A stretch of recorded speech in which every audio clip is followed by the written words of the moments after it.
And we are seeing a high-stakes rematch of an election that was separated by fewer than 600 votes. Republican farmer John Duarte is the incumbent in this race, and former Democratic State Assembly member Adam Gray.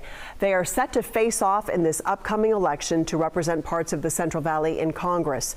Although voter registration leans slightly Democratic, Duarte pulled off the upset in 2022. And now Gray is hoping to wrangle that seat away from Duarte in Congressional District 13, which includes San Joaquin, Stanislaus, and Fresno counties. As KCRA 3's Capitol correspondent Ashley Zavala tells us, this is expected to be one of the battles to watch this election cycle. You can see some of the flower buds up in there, but this is pretty full bloom. John Duarte wants Central Valley voters to keep him, a farmer, in Congress. You won by half a percentage point in a district that leaned Democratic. What do you think puts you over the edge, and are you confident that this time around you'll have the same luck? My relationships in agriculture, that was a big part of my early fundraising and credibility with agriculture.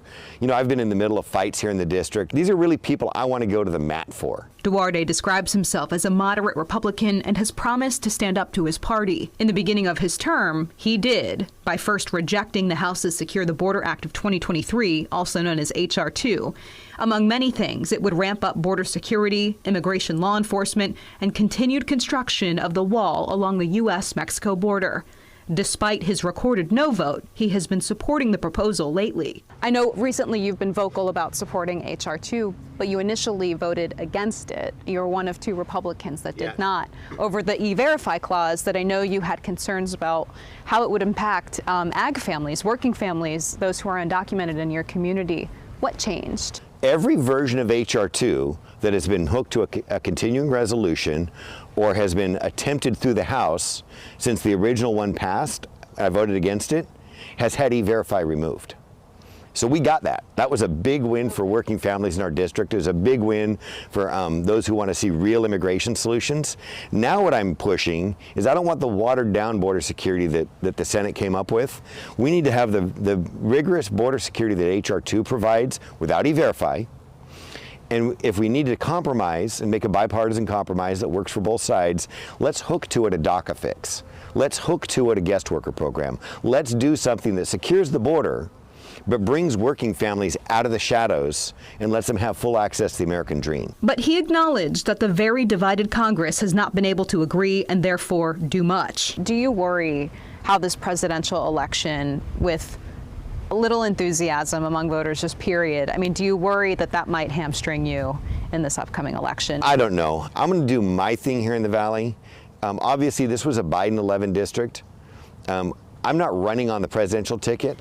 I'm running on my brand and my relationship with families here in the Valley. Have you decided Nikki Haley versus President Trump? President Trump's going to be our nominee, and I'm going to support President Trump. We need to reverse the Biden agenda. Duarte says the Biden administration has gotten in the way of opportunity and affordability. Duarte says making things affordable starts with addressing energy costs. He wants the state and country to drill more oil to bring down prices. He's pushing for more water infrastructure to help not just ag, but virtually all industries and society to thrive. I'm very proud of what we're doing. Part of that pride is also providing the small things. We're down here doing everything we can to get, nuts and bolts stuff.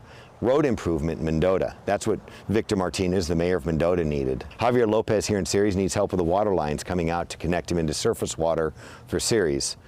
Boring stuff. But this is what we do in Congress, is find the bipartisan, on-the-ground solutions. I tell local electeds, treat me like a waiter. I'm not here to propound some big agenda of my own. Treat me like a waiter and tell me what I need to go into the federal government and get you for your priorities for your community. I'm not even sure as Americans we're all angry. We're just disappointed.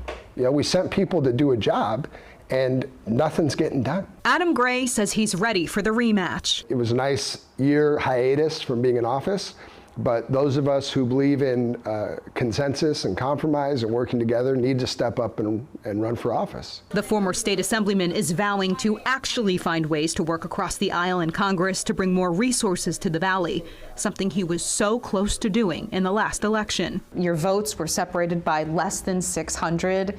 I mean, is that added pressure for you as, you know, you had this year of rejuvenation and now you're getting back into basically the wildfire? I don't really view it as pressure in that sense. What I care about is representing this community, and those that have followed my career know that I've always been kind of local first. And one of the challenges in the last cycle here in our community was that about half as many people voted in 2022 as did in 2020. Do you worry at all, speaking of straight answers, that Joe Biden might hamstring you in a district like this? Obviously, the national dynamic is going to play a role here, right? Our voters, I mean, you read the polls and you hear all the discussion about how, you know, a majority of this country would prefer, you know, neither of these candidates. That's probably not helpful. In a sense, from a party brand. But whatever happens at the presidential level, what we're going to litigate here in this community is my 10-year record in the legislature and what I got done. Gray says that includes his reputation as a moderate Democrat who has been willing to work with Republicans, even in California's Democratic supermajority legislature. He's proud of the resources he secured for water and infrastructure projects in the Valley, what he says he'd push for more of in Congress.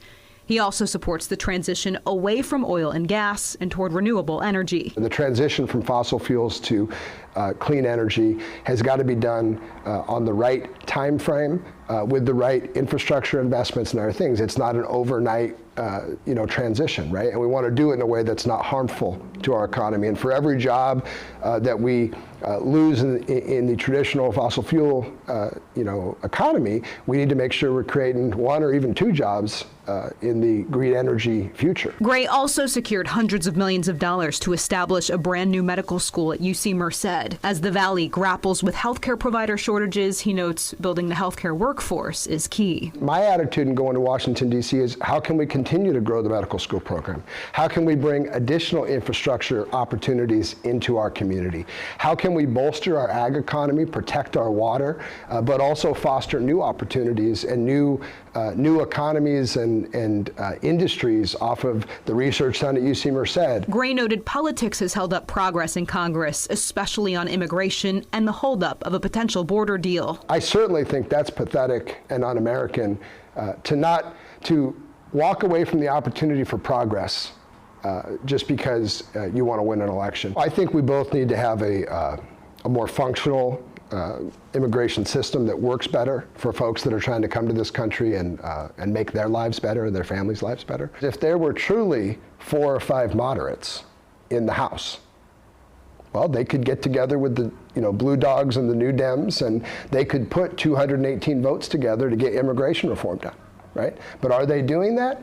No. And, they all hide behind each other and point fingers and not me. Gray says he's dedicating the next several months to meeting with voters in every part of his district to turn the tide of dysfunction. Hopefully we're going to get to move forward and, as I said recently, give Congress a kick in the ass and get back to work. In the San Joaquin Valley, Ashley Zavala, KCRA 3 News. Duarte and Gray have no challengers from their respective parties in this primary election. Experts note that this primary will help those two candidates prepare for November because they will be facing off again.